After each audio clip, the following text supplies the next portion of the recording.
Olá pessoal, sejam bem-vindos a mais um vídeo do nosso canal Marisson Fraga. É um prazer imenso ter você por aqui. Seja bem-vindo, seja bem-vinda a mais uma aula de psicanálise.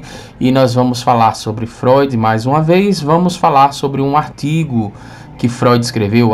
Está num conjunto lá de artigos sobre técnicas, né?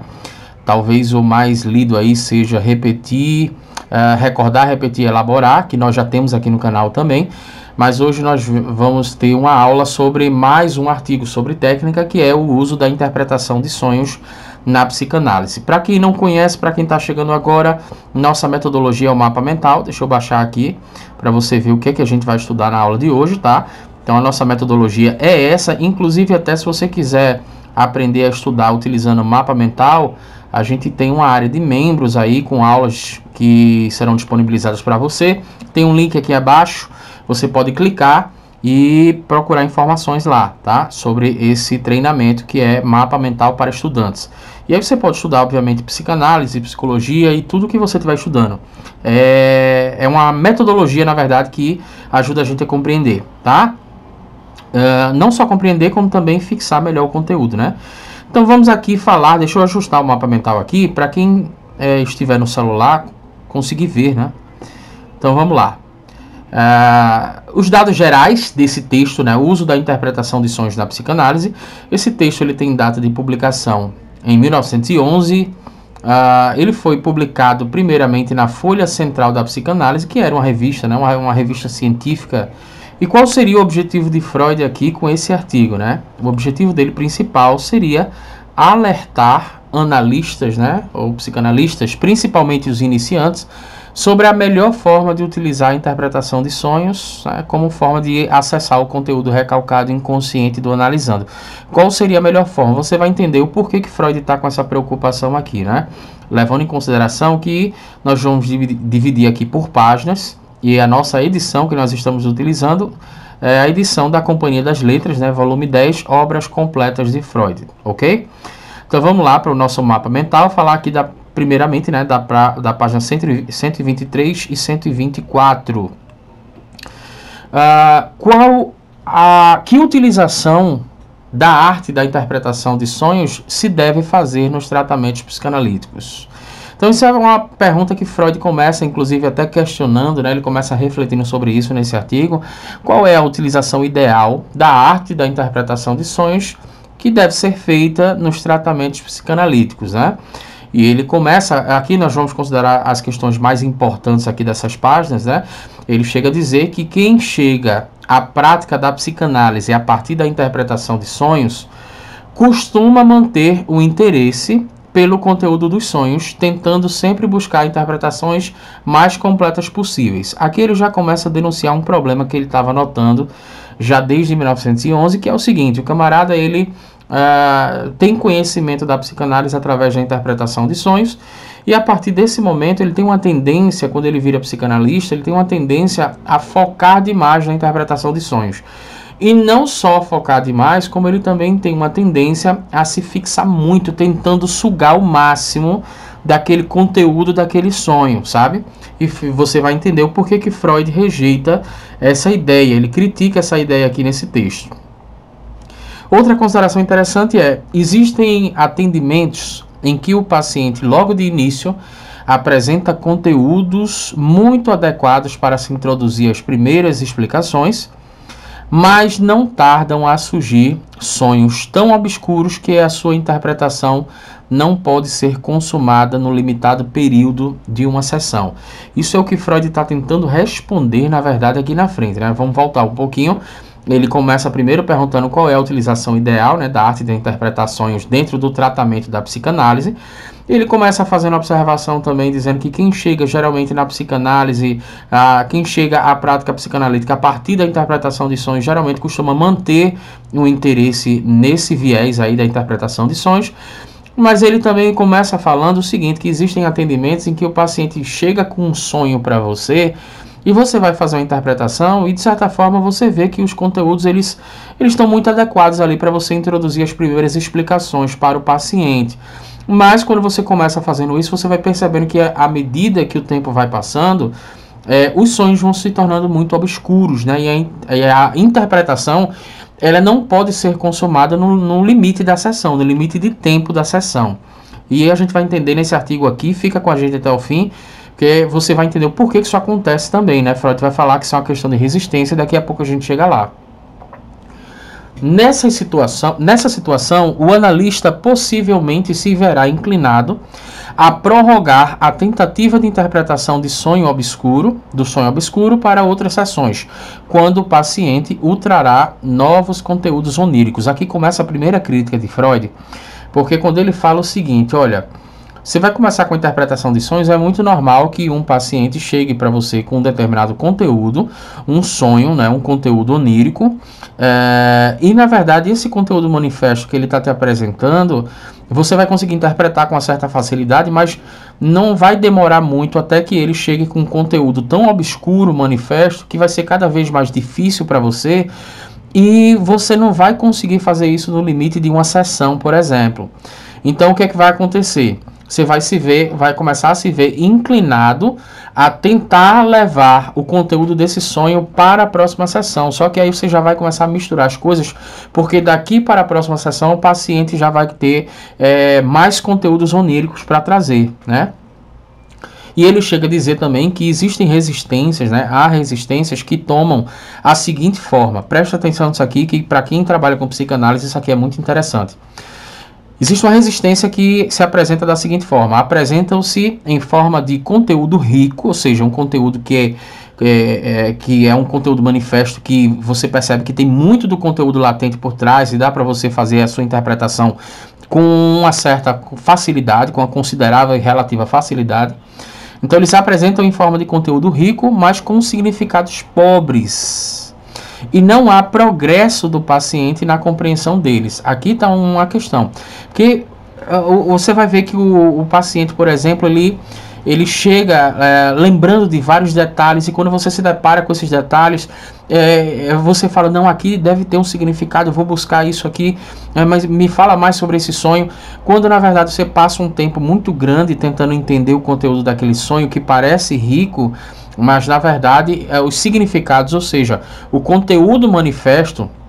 Uma outra forma de falar é que Freud está dizendo aqui que o conteúdo manifesto é muito rico, cheio de detalhes, mas o conteúdo latente é muito pobre. Então, com significados pobres, né, o significado por trás daquele conteúdo que foi manifestado no sonho. E não há progresso do paciente na compreensão deles. E Freud vai dizer que essa abundância de material onírico sem significado pode ser uma forma de resistência do indivíduo. Então, veja bem, inconscientemente, o indivíduo, como forma de resistência, percebendo-se ele no tratamento psicanalítico, ele pode justamente chegar a produzir sonhos. Isso, obviamente, ele não vai planejar isso, mas ele pode chegar a produzir sonhos em que, de certa forma, o conteúdo manifesto seja muito rico, mas o conteúdo latente seja sem significados. E aí, essa abundância de material onírico manifesto sem significado pode ser interpretado como uma forma de resistência do indivíduo, tá? É preciso você considerar isso. Por isso, então, Freud está defendendo a ideia, ele está refletindo aqui, né, no início, né? Mas ele defende a ideia de que você não deve perder muito tempo com a questão dos sonhos no tratamento psicanalítico, né? Vamos entender como é que ele chega a essa conclusão, considerando as partes mais importantes aqui. Ele diz também que para o tratamento é de maior importância conhecer a todo momento a superfície psíquica do paciente, estar a par dos complexos, no caso aqui ele está falando também da questão do complexo de Édipo, né, principalmente na verdade, e das resistências, né, que então foram nele ativados, e de reação consciente a eles que governará sua conduta. O que ele termina, na verdade, nessa página aqui, que é a página, se não me engano, 124, isso mesmo, ele termina, na verdade, dizendo o seguinte, olha só, você está muito preso, muitas vezes, à questão do sonho, né, de entender o conteúdo manifesto do sonho, mas, na verdade, aquele conteúdo latente, aquela resistência, aquele conteúdo recalcado, ele vai acabar aparecendo de outra forma. Então, cuidado para o sonho não virar um produto da análise em si, né? Ele chega a falar isso em outro momento também. O ideal aqui é que você entenda que é de maior importância você conhecer a superfície psíquica do paciente, como é que é a configuração psíquica dele, a subjetividade do paciente, você está ciente cada vez mais dos complexos desse paciente e você está tornando consciente para o paciente aquilo que é a resistência dele, né, do conteúdo inconsciente recalcado.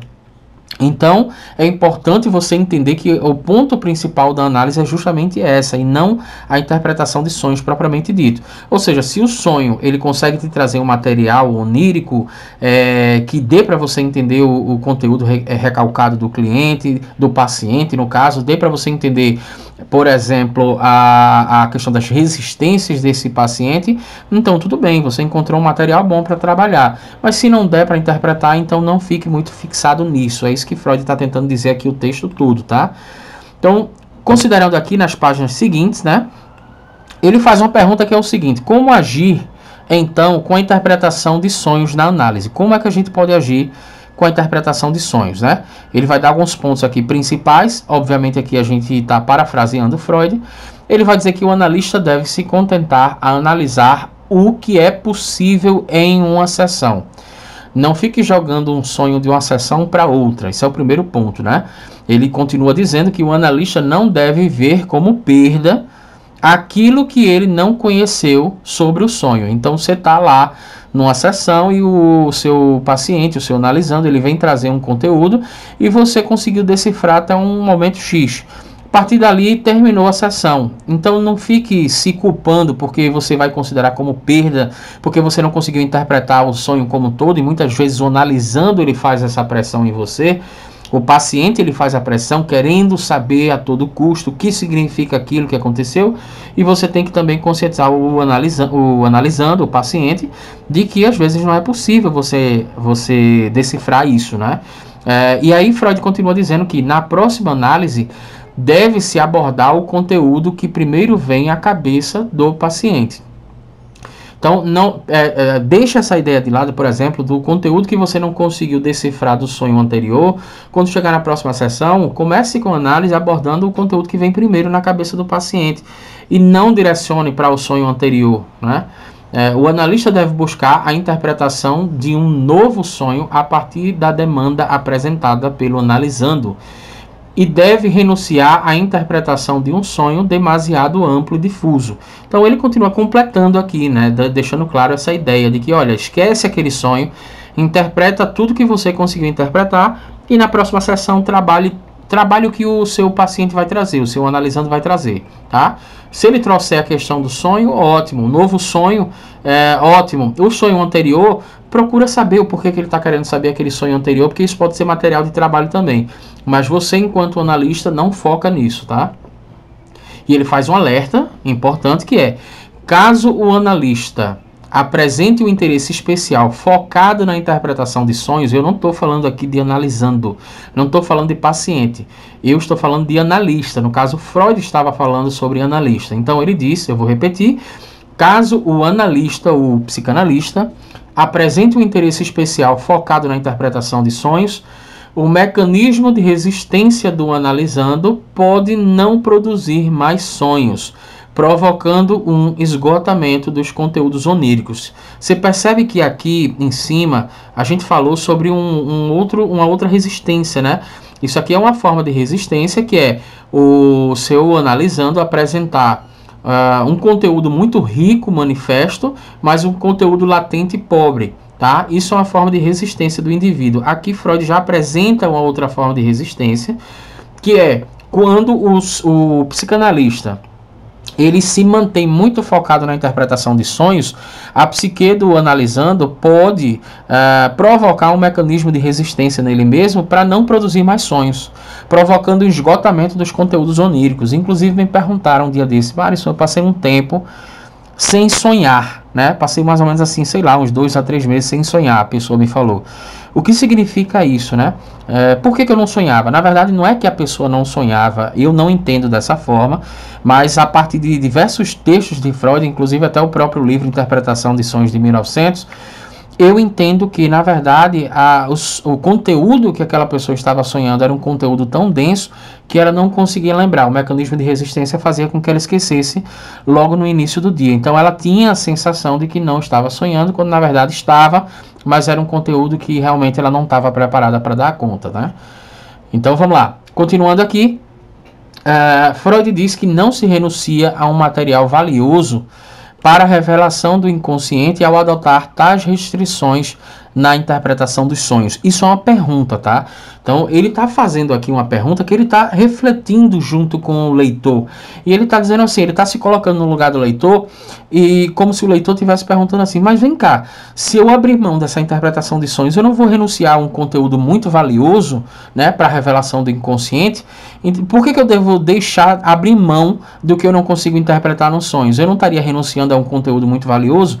Então, ele vai dizer que a completa interpretação de um sonho desses, no caso de um sonho desses, né, que você está tentando analisar, coincide justamente com a realização de toda análise. Na verdade, o que Freud quer dizer é, deixa eu ler o restante que a gente vai entender melhor, né? Por isso, devemos nos dar por satisfeitos se na tentativa de interpretação percebemos um único conteúdo patogênico. Se você está interpretando um sonho lá e você descobriu algo, você percebeu algo, você interpretou algo, chegou ao conteúdo latente em alguma situação, então você saiu do conteúdo manifesto, né? E você chegou ao conteúdo latente, você conscientizou o paciente disso, vocês refletiram juntos, o seu analisando, na verdade, ele percebe que realmente tem um sentido naquilo que você está propondo. Você identificou ali um conteúdo patogênico e se dê por satisfeito nisso, não fique perdendo muito tempo. Porque, na verdade, ele diz que a completa interpretação de um sonho desses coincide justamente com a realização de toda a análise. Então, em outras palavras, Freud está dizendo, de um jeito ou de outro, esse paciente ele vai trazer esse conteúdo de outra forma. Inclusive, ele chega a falar isso aqui embaixo, né? Ele diz o seguinte: nada perdemos ao interromper a interpretação de um sonho mais antigo para nos dirigirmos a mais um recente, pois os conteúdos patogênicos e recalcados são os mesmos, manifestados de formas diferentes. Então, ok, vamos lá. A pessoa tem uma relação mal resolvida, sei lá, vamos colocar aqui uma questão de um recalque, de um certo trauma, pronto. A pessoa tem um abandono, uma sensação de abandono na infância, né? Viveu situações de abandono e ela tem isso muito forte nela, um conteúdo patogênico, digamos assim. Então ela vai trazendo um determinado sonho, uma situação que pode não ser identificado, mas que no fundo, se fosse investigado, significaria justamente a questão do desejo de um acolhimento que não teve na infância. Esse é um ponto. Freud vai dizer, se você não conseguir chegar a determinada interpretação por causa de um sonho, não se prenda a ele, porque esse conteúdo, na verdade, ele, como ele não foi trazido à consciência, não foi interpretado, ele vai se apresentar em outros sonhos. Conteúdos patogênicos e recalcados são os mesmos, manifestados de formas diferentes em outros sonhos, em sonhos mais recentes. Então, no fundo, você vai acabar encontrando, decifrando sempre aquele sonho que você acha que não conseguiu decifrar, porque outros sonhos vão trazer aquele conteúdo que você não conseguiu alcançar. Todo desejo que hoje dá origem a um sonho retornará em um outro sonho, na medida em que não seja entendido e subtraído à dominação do inconsciente. Foi isso que a gente acabou de falar. O conteúdo recalcado, inconsciente. O Freud está falando muito de desejo aqui, porque ele não chegou ainda no período, a gente está em 1911, ele não chegou ainda no período além do princípio do prazer, né?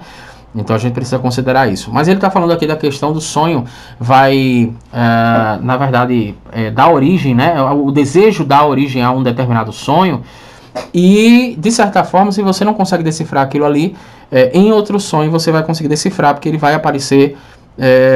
porque ele não foi trazido à consciência, ele não foi compreendido, ele não foi subtraído à dominação do inconsciente, e por não ter tomado a consciência daquele conteúdo, ele vai aparecer em outro sonho, ele vai chegar em outro sonho de uma forma diferente, e aí você vai ter a oportunidade de realmente decifrar isso, né? O melhor caminho para completar a interpretação de um sonho é deixá-lo e nos dedicarmos ao novo sonho, que por sua vez abriga o mesmo material em forma talvez mais acessível. Isso aqui não precisa de explicação, porque a gente já explicou agora, né? É exatamente isso que a gente falou antes com outras palavras. Mas vamos entender aqui que nós estamos no final dessa aula e eu fiz um resumão aqui de 4 páginas só, né? 4 páginas muito rápidas, esse resumão aqui. Freud vai dizer que, no final desse texto, né, ele defende que a interpretação de sonhos não seja praticada como uma forma de arte em si mesma, tá? Foi exatamente isso que a gente estava falando anteriormente, que Freud fala. Ele vai reforçar a ideia de que você tem uma função ali, que a sua função final não é a interpretação de sonhos, mas a interpretação de sonhos podendo ser utilizada como um meio para se chegar ao conteúdo recalcado inconsciente. Cuidado para você não tornar a interpretação de sonhos uma prática como uma arte em si mesma, tá? Ele vai dizer também que quanto mais o paciente aprende como interpretar sonhos, porque o paciente vai aprendendo, vai pegando essa lógica dos sonhos, essa linguagem dos sonhos, mais obscuros serão os mesmos. Ele faz essa observação. Para quem faz interpretação dos próprios sonhos já sabe disso, né? É cada vez mais difícil realmente você interpretar os seus sonhos, porque vão aparecendo mais conteúdos, vão nascendo outros conteúdos e é como se a sua psique já entendesse que você mesmo pegou a lógica da linguagem dela e modificasse essa linguagem, né? E tornasse essa linguagem um pouco mais difícil.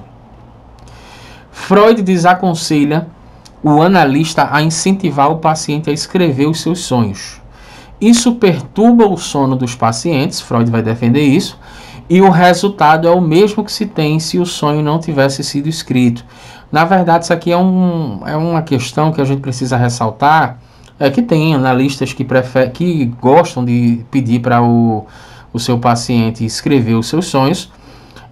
Freud vai entender aqui nesse momento, pelo menos, que isso não é legal, porque ele vai entender que isso pode atrapalhar o sono do seu paciente, consequentemente atrapalhando o sono, o seu paciente vai permanecer mais tempo no estado de vigília e não vai produzir mais sonhos, né?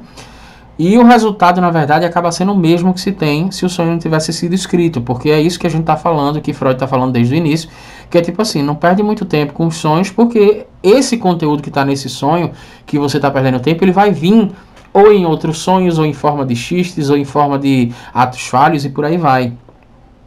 E no final, ele chama a atenção, no final do artigo dele, ele chama a atenção aos sonhos, o que ele vai chamar de sonhos confirmadores, ou sonhos que seguem atrás. O que é que ele chama de sonhos confirmadores, né?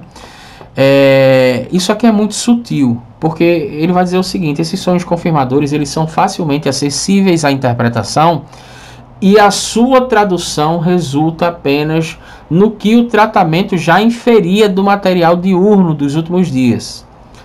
Os sonhos, na verdade, devem correr adiante da terapia. Vamos lá, deixa eu explicar isso aqui, porque é justamente a parte final.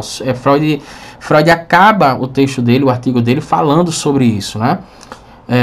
Vamos supor que você está numa consulta durante o dia e o seu paciente ele traz uma determinada demanda e vocês começam a entender aquela demanda, buscar o significado daquela demanda, levando em consideração que esse conteúdo que ele está trazendo não necessariamente fala sobre sonhos, né?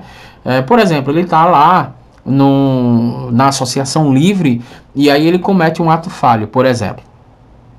Aí você começa a trabalhar essa questão do ato falho dele, tentar entender.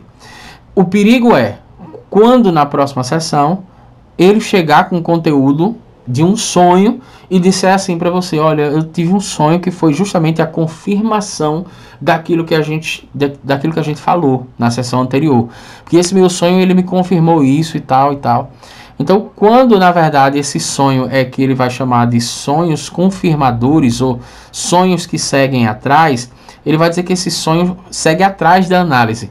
Você, enquanto analista, fez a análise, né, convidou o analisando para refletir sobre isso, ele realmente concorda, isso aconteceu, houve um ato falho, esse ato falho quer dizer exatamente isso, e o que acontece na outra sessão, chega o seu paciente dizendo que sonhou, e esse sonho confirmou que realmente era um ato falho que queria dizer aquilo. Ele vai pedir para desconsiderar esse tipo de sonho, porque ele vai dizer que o sonho, na verdade, ele deve correr adiante da terapia, ou seja, ele deve estar na frente do processo. Então, o sonho, na verdade, é que deve trazer um conteúdo novo e não ser confirmador daquilo que foi proposto na análise anterior, né? Então, o Freud termina falando sobre isso, porque ele está percebendo que ele precisa ter cuidado para esclarecer algumas coisas que não foram esclarecidas lá em 1900, né? E aqui em 1911 ele está com uma experiência muito maior, inclusive tempo de estudo muito maior, né? Então, espero que você tenha gostado da nossa aula. Se inscreve no nosso canal, ativa o sininho para você receber as nossas próximas notificações. Nós temos aqui um conteúdo muito interessante de interpretação de sonhos, né? É tipo um mini curso gratuito. Clica no link abaixo aqui que você também vai ser direcionado para os nossos cursos. Agora mesmo nós estamos gravando Psicopatologia da Vida Cotidiana, onde nós vamos esmiuçar completamente esse livro de Freud. Você vai entender tudo que tem nesse livro de Freud, que é um dos mais importantes aí da psicanálise, um dos mais importantes de Freud também, né, sobre a Psicopatologia da Vida Cotidiana de 1901. Se inscreve no nosso canal e ativa o sininho para você receber as nossas próximas notificações. Um forte abraço e até a próxima aula.